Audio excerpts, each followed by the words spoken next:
Talk about Manan Infra. There's been a lot of development with their projects there, and we have the management, Manan Shah, who's joining us to talk more about that. Manan, thank you very much for your time, and I must tell you that what caught our attention of course, we are observing how your business is progressing, is that in the recent shakeout in the mid-cap end of the market, a clutch of promoters was seen adding on to their positions in their own stock, and your name and your company's name actually also cropped up among them. But today we are not going to talk about that.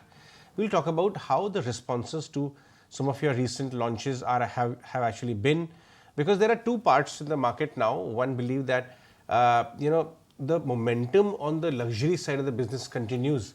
The others are saying that, some are saying that a lot of launches are crowding out the market. So why don't you start with your luxury, the response you've seen, the early bookings, etc., in your luxury end of the business?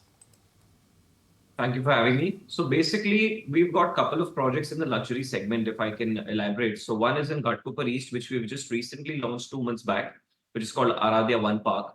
There, in less than 2 months' time, we've already sold more than 25% of the stock, more than 300 crores of value, and continuously the momentum is strong. We've not even, frankly, launched it completely with the entire hoarding campaign. It's just a basic pre-launch, but the momentum is absolutely phenomenal. Talking about our second luxury project, which is at Juhu, we have almost completed the building in terms of the structure, where the overall sales, if we see, we have more than 85% already sold out.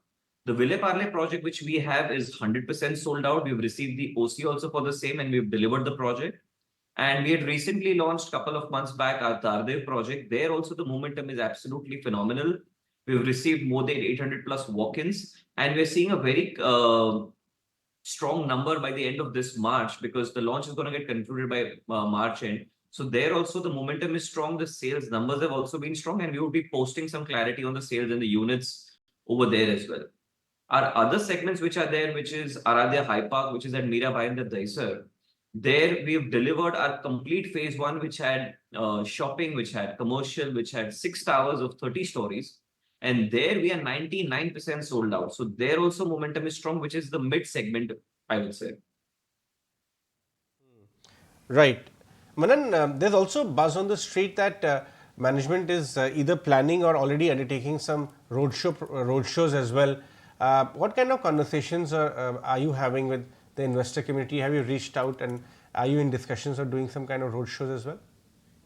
So we had met a couple of investors, mutual funds and FIIs, where basically the presentation and the cultural shift that's going on, we are educating the fund. Basically, that's the prima facie motto, because the company, from a historically being a pure EPC company, is now a real estate company also and doing well in that sector.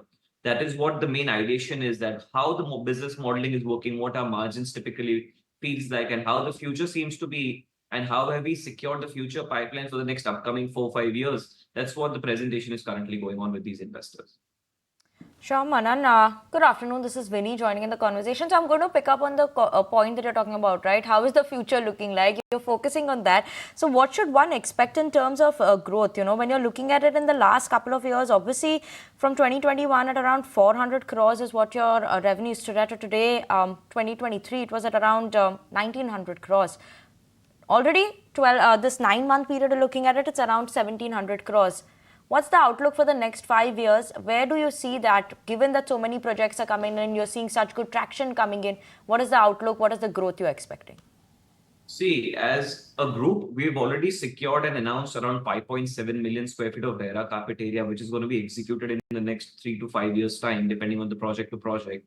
And the company is still securing a lot more new projects, where we are seeing this pipeline almost doubling in the next financial year itself.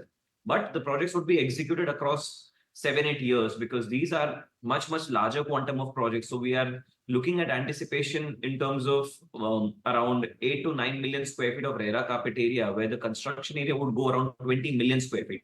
This is all going to be in Mumbai. So the next 5 years seems pretty much secured. The margins, we do not work under 25% margins in 90-95% of these projects, which I've just mentioned. So the projects are secured. It's part of the mid-luxury to uber-luxury sector. We spread across all the sectors in Mumbai, basically right from western suburb to south to central suburb and eastern suburb as well. So the geography division is being done, the project division in terms of mid-luxury to uber-luxury is being done.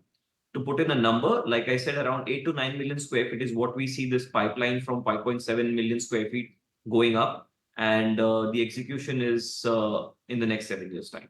One last word before we wrap up. We also understand and observe that the composition of your profitability is only likely to improve. Last 5 years may not be the right representation of how the profit trajectory would be, because many of these uber luxury projects will have way higher margin, and that's why the blended margin will land up around 25. In many cases, you'll have much higher margins as well, and hence only the revenue number will not actually catch fully represented the way profitability will actually improve. So can you throw some light on the trajectory on profitability as well? So see, basically when MICL works on real estate models, we've got a couple of models where we do land partner JVs, we do asset light models also. And what happens is in these cases, the revenue does not come into our books, only the profitability comes in. So that's where the cases are where you will not see the top line much probably, or you might even see the top line flattening up. But the bottom line has always been on a growth chart, because like I said, the DM models, what we do, or the revenue sharing models, a lot of times the revenue never reflects in our books. It's usually in the books of the landlords. And that's the reason you don't see a top line growth. You usually see a bottom line growth with us. Okay, Manan, thank you so much for joining in with us as always and talking to us about the outlook of the company going forward, and good luck with all your projects coming forward as well. That was the management of Manan Infra joining in with us. If you like this video, then like, share and subscribe to ET Now.